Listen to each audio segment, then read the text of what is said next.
नमस्कार दोस्तों, आपका सुमित क्लासेस में बहुत बहुत स्वागत है। आज हम क्लास 10 के एनसीईआरटी चैप्टर 1.1 का आगे का सेकंड क्वेश्चन डिस्कस करेंगे। ये हिंदी इंग्लिश दोनों मीडियम में है। So that any positive odd integer is of the form 6q + 1 और 6q + 3 और 6q + 5 where q is some integer. Hindi में पढ़ें तो दर्शाइए कि कोई भी धनात्मक विषम पूर्णांक 6q + 1 या 6q + 3 या 6q + 5 के रूप में हो सकता है जहां q कोई पूर्णांक है। पहले हम हिंदी में समझाते हैं, फिर आप इंग्लिश में समझिएगा। हम क्या करते हैं, माना a एक धनात्मक विषम पूर्णांक है, माना a एक धनात्मक विषम पूर्णांक है और b बराबर 6 माना जाए। b बराबर 6 क्यों मान रहे हैं? क्योंकि हमारे पास जो q के साथ जो लगा नंबर 6 है लगा, इसलिए हमको b को 6 मानना पड़ेगा। तब हम एक द्वितीयक विभाजन एल्गोरिथम का यूज कर सकते हैं, जहां हम लिख सकते हैं a बराबर 6q + r। क्या लिख सकते हैं? a बराबर 6q + r, जहां q का मान 0 से बड़ा हो, r 0 से बड़ा और बराबर और 6 से छोटा है। तो इसके संभावित शेष क्या होंगे, संभावित रिमाइंडर क्या होंगे? 0, 1, 2, 3, 4 और 5 होंगे। मतलब कि r का मान 0 है और 0 से बड़ा है, लेकिन 6 से छोटा है।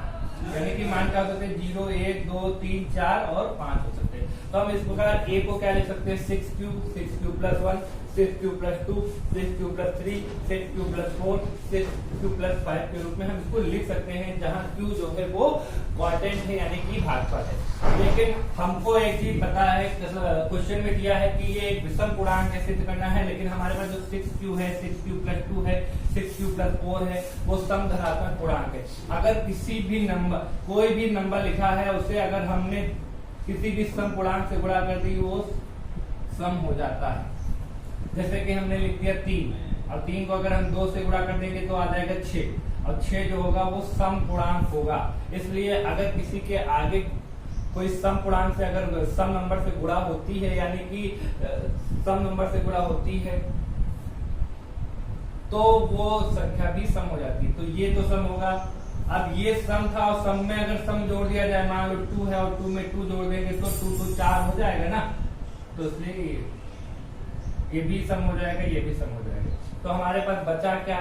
बचा हमारे पास 6q चला गया, 6q + 2 चला गया, 6q + 4 चला गया, तो बचाएगा 6q + 1, 6q + 3, 6q + 5। ये 3 बचे, और यही हमारे विषम धनात्मक पूर्णांक हो गए, जहां q एक पूर्णांक है। इसी प्रकार अगर इंग्लिश में देख लें, बिल्कुल सेम वही चीज है। Let a b any positive number and b = 6। 6 इसलिए माना क्योंकि 6q + 1 दिया हुआ है। तब हम euclid डिवीजन मेथड का यूज कर सकते हैं। = 6q + r for some integer q is greater than r = 0, जहां r का मान 0 से बड़ा है और 6 से छोटा है। यानी कि r के मान क्या हो सकते हैं? 0, 1, 2, 3, 4 और 5 हो सकते हैं। दैट a कैन बी, हम इसको a को लिख सकते हैं 6q + 1, 6q + 2, 6q + 3, 6q + 4 and 6q + 5 के रूप में लिख सकते हैं, जहां q इज क्वाड्रेंट है, यानी कि भागफल है।